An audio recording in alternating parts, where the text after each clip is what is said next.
Hello everyone, welcome to Scorcher Toys at Anymoon.com's review of Bandai's DX VF31S Arad Custom.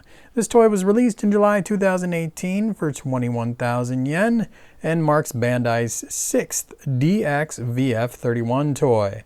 The line started in December 2016 with the 31J, which is phenomenal. Excluding the Kairos, all subsequent releases have been simple repaints and head swaps with very minor changes to included accessories.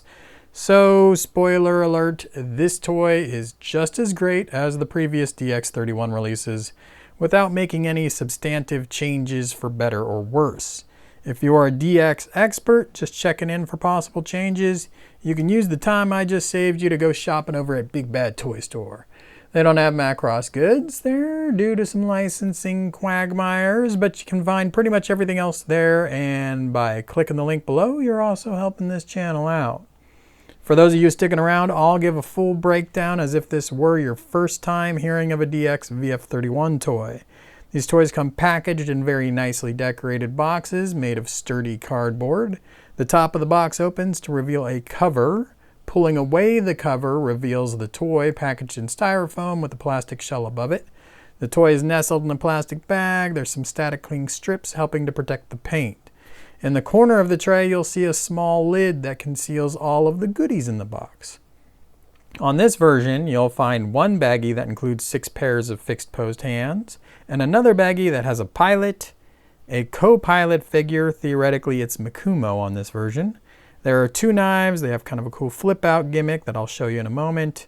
There are 2 multi-drones in different configurations and add 0 value to the package. There are 4 hardpoint connectors, 2 to use with super parts and 2 when you're not using super parts. In the next tray down, you'll find the display stand consisting of a base, an arm, and adapters for each of the 3 modes, as well as 2 pairs of reaction missiles. Finally, underneath all that, you'll reach the instructions. There are no stickers here because Bandai went nuts with the painted on detail. I have a full scan of the VF31 instructions up on Anymoon.com if you can't or don't want to open your own. The VF31J Kai version is the first DX VF31 that came with reaction missiles that we see here. Inside the bag, you do get these attachment pieces, which are for use with super parts. Super parts have not yet been announced for this vehicle. Armored parts are likely, so I'm not really going to discuss those super part attachments in this particular review. We'll just move on. Suffice it to say, if you have super parts on, you need that little clip.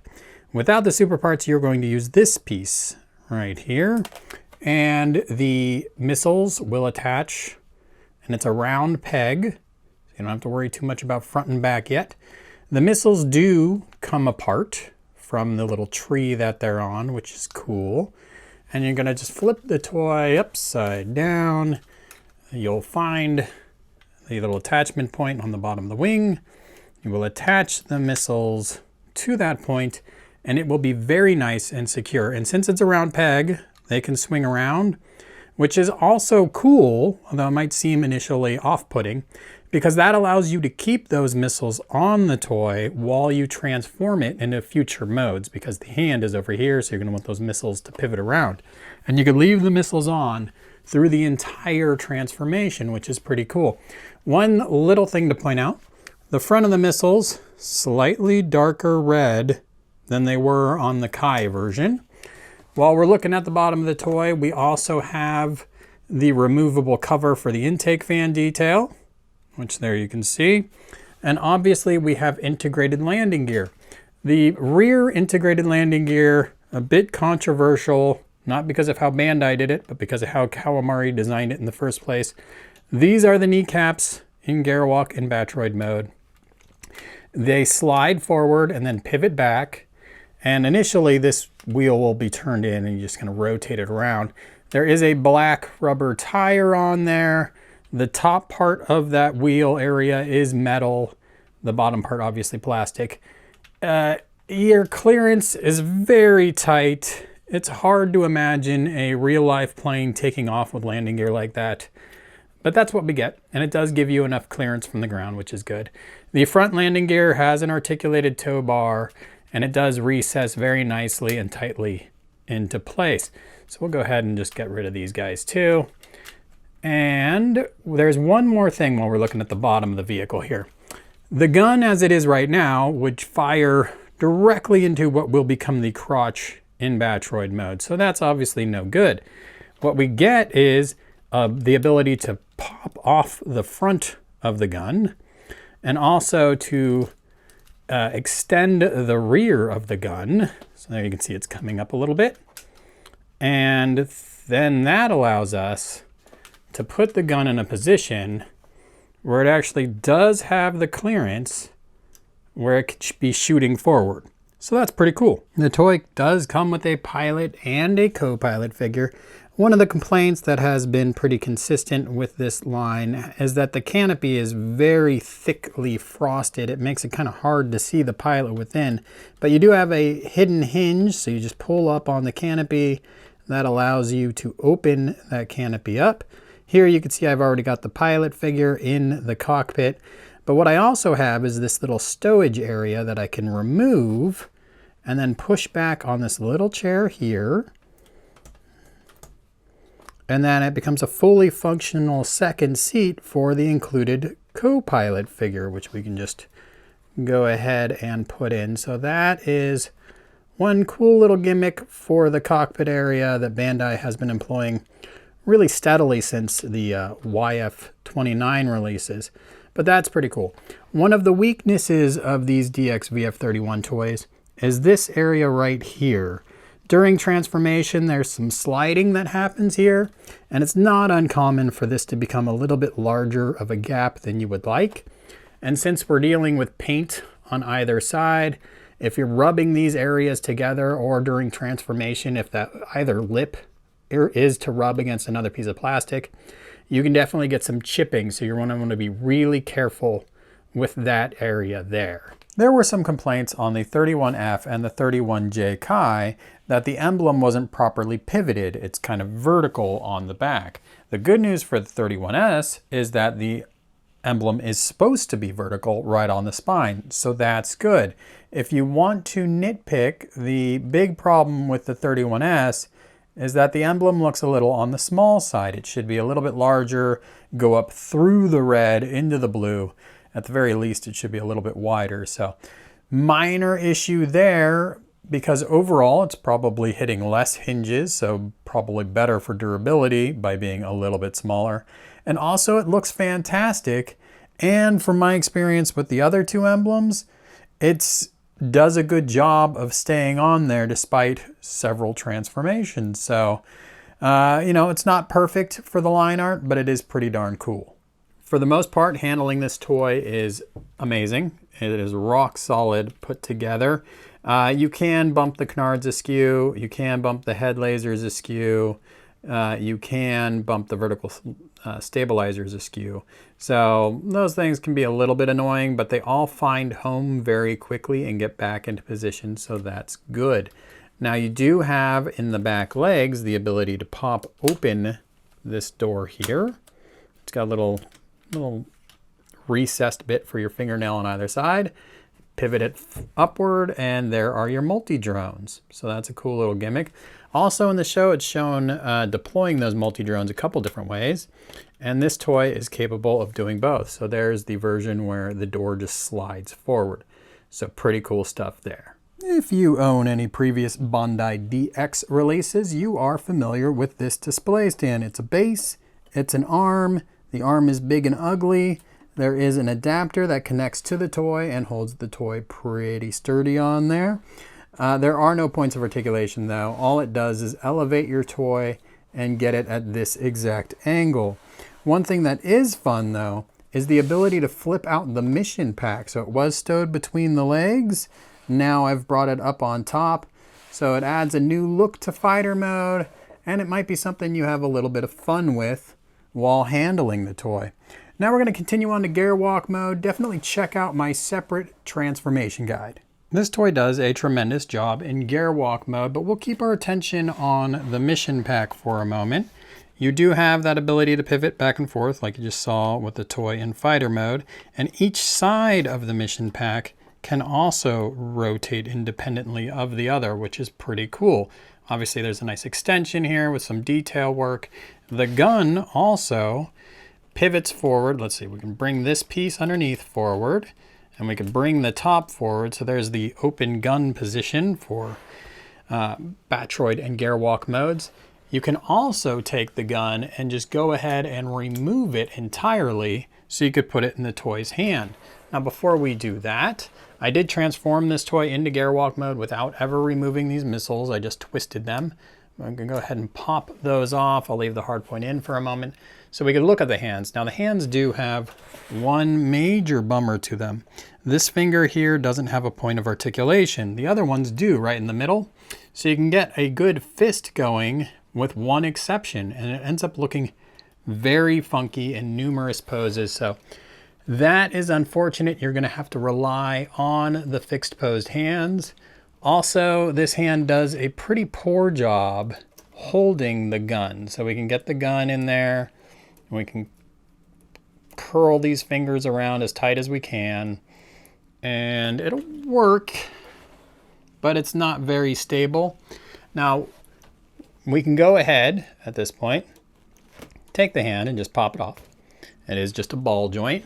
Here is the hand, the fixed posed hand that is meant for holding the gun. So the gun, you just pull this piece down and you fish it through. Now it is a thin piece of plastic that we are fishing through a fairly tight grip. So you gotta be a little bit careful with how you do this. And you don't want to break anything, obviously. Okay, so there it goes. It should come right out the top. And once this is on, you're going to take it. Maybe I'm being a little perfectionist right now. There it goes.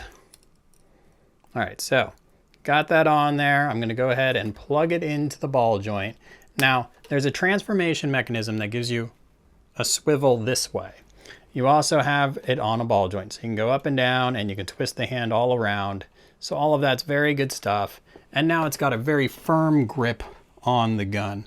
So that's good to see, but again, a little bit of a bummer that this finger didn't have a point of articulation, because for most people, I think they probably would have just left the fixed posed hands in the box if it did. I've put the gun back in the mission pack, and now we're going to talk about the dagger that comes with the toy. Dagger looks like this. There are fixed posed hands specifically meant for carrying the dagger. Looks like I've got that the wrong way. So again, very tight fit on these things, but once it's in there, obviously it's going to be very stable. So that's cool. The other cool thing about this is that the dagger has a little stowage point inside the arm. So if I bring the toy this way, you can see there's a little peg right there. There is a little slot inside the dagger handle. I can take the dagger, I can place it inside that little flap, and then I can fold it back over and conceal it. In fact, I could even transform this toy back into fighter mode and leave that dagger there. So that's pretty cool. Another cool thing about the VF-31 is that it does have these guns underneath the forearm, and they can certainly pivot around like so. I don't need to unpeg there. So same thing on the other side here. I'll just pivot this around.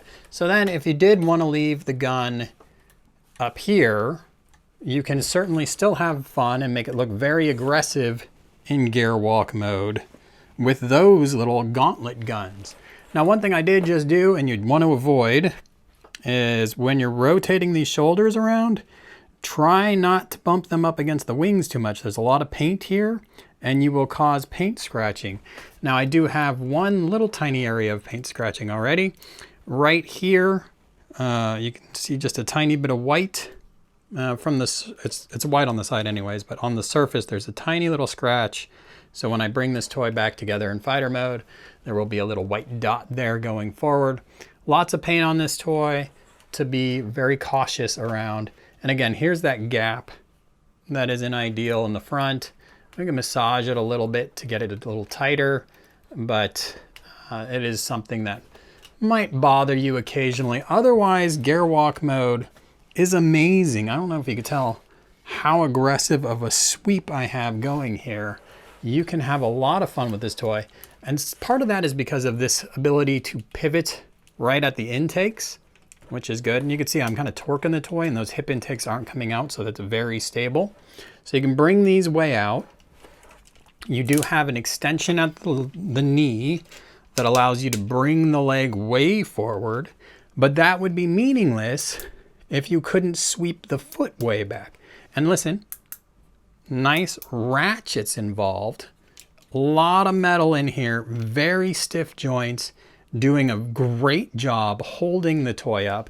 And of course, there's also the pivot right behind the knee that lets you get way far out that way too. So you can do crazy poses with these toys in Gerwalk mode, which makes them just that much more fun. Now, obviously, you can also get them completely unstable. The other thing you can do with the foot is you can pivot it inward, like so.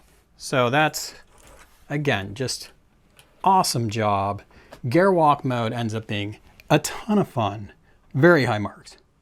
While the display stand is incredibly basic, the adapter for Gerwalk mode does actually peg into the toy, so it's very solid. And it does allow you to get the toy up in the air so you don't have to worry about those balance issues that you can come across in Gerwalk mode. And you have such excessive articulation that you could really put the toy into some really fun and dynamic poses. So while the display stand itself is pretty rinky-dink, it does allow for you to have a little bit more fun with your toy. So some value there. As we go from Gerwalk mode to Battroid mode, let's talk about scale for a moment. The DX VF31 is about 160 scale at 32 centimeters long in fighter mode. In comparison to VF1 toys, that's pretty large. That's more like a Yamato 148 VF1 because in universe the VF1 was much smaller than the VF31. As we go to Battroid mode, you could see that trend continues. The DX VF31 is about 25.5 centimeters tall. Again, still 160 scale, but about the same size as a 148 VF1, and you can see towering over the Yamato 160 V2. The 31S toy obviously has a new head sculpt, and here it is. I like the clear lens on it. I like the iridescent paint apps on top. The head lasers can pivot in and out, and they are individually articulated.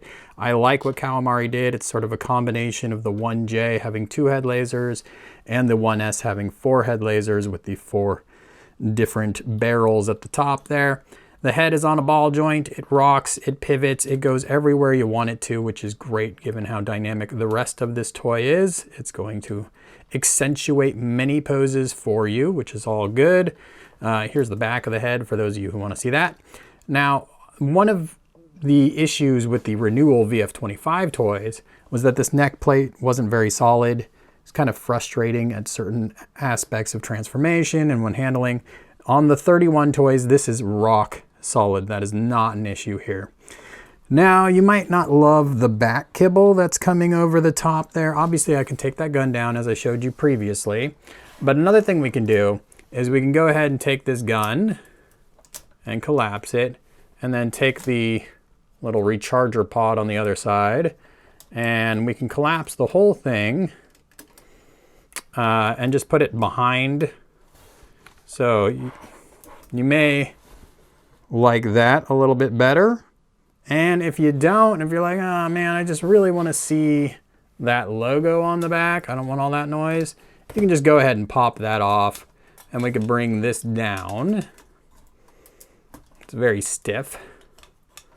And then you can get that logo unobstructed by a mission pack in the back. I love the reaction missiles as an accessory because I'm a kid from the 80s and I like kind of beefy mechanical designs.